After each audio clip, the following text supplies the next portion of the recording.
सुना था तुम परम ज्ञानी हो बुद्ध। जान के आश्चर्य हुआ कि कांटा तुम्हें भी चुभता है। अब तो गली गली ये बात ना उठेगी कि तुम तो कोई पहुंचे हुए महात्मा हो। ये कांटे हमने बिछाए हैं। इस गांव में तुम्हारा स्वागत नहीं। हर दिन अनाज भिक्षा में मांग कर ले जाते हैं। चलो चलो, दूसरे गांव का रास्ता लो।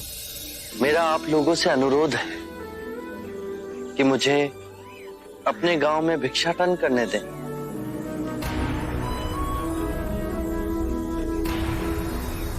ठीक है, भिक्षा चाहिए तो दे अपने रक्त की आहुति।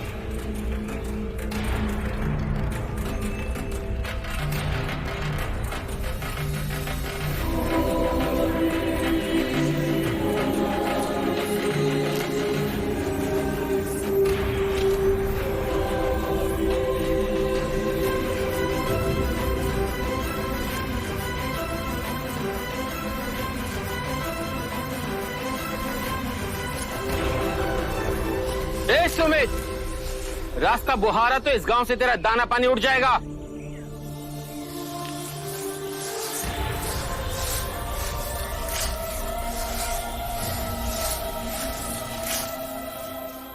आप गांव में प्रवेश कीजिए। इन मुट्ठी भर लोगों से कई अधिक लोग आपको भिक्षा देने के लिए आतुर हैं।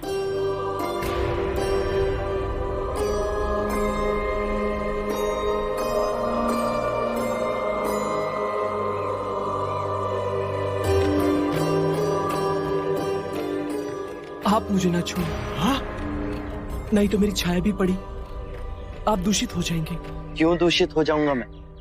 तुम भी हम सभी की तरह मनुष्य ही हो, और एक मनुष्य का स्पर्श दूसरे मनुष्य को कैसे दूषित कर सकता है?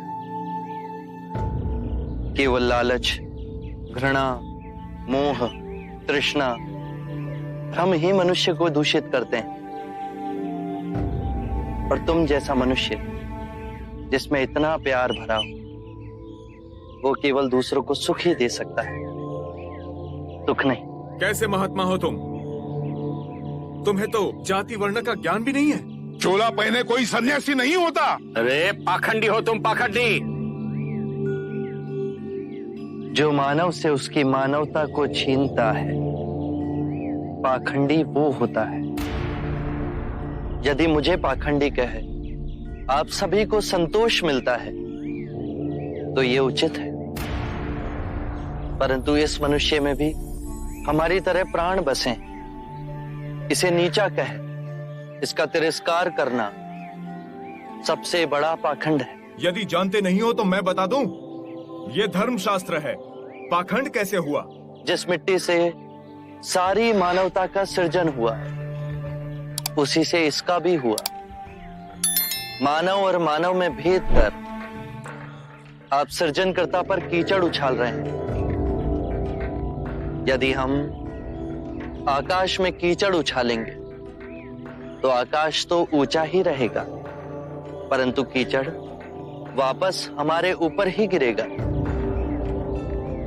आकाश ने तो भेद नहीं किया, वो हम सभी को एक पिता समान ढके हुए है। ये धरती धान उपजती है, इसने हमारे साथ भेदभाव नहीं किया। ये हवा हम सभी के लिए समान बहती है। पानी हर प्यासे की तृष्णा को बुझाता है। जब प्रकृति भेदभाव नहीं करती तो हम मनुष्य में भेदभाव क्यों करते हैं? यदि ऐसा है तो इससे संघ में भिक्षु क्यों नहीं बनाते? बहुत अच्छा सुझाव दिया आपने। सुनीत, क्या तुम भिक्षु बनना चाहोगे? मैं अछूत, आप जैसे महात्मा का भिक्षु मैं इस योग्य नहीं हूं। जो मनुष्य दूसरे मनुष्य की पीड़ा को देख व्यथित हो जाए, उससे उत्तम कोई दूसरा नहीं। मैं बुद्ध स्वागत करता हूं सुनीत का हमारे भिक्षु संघ में।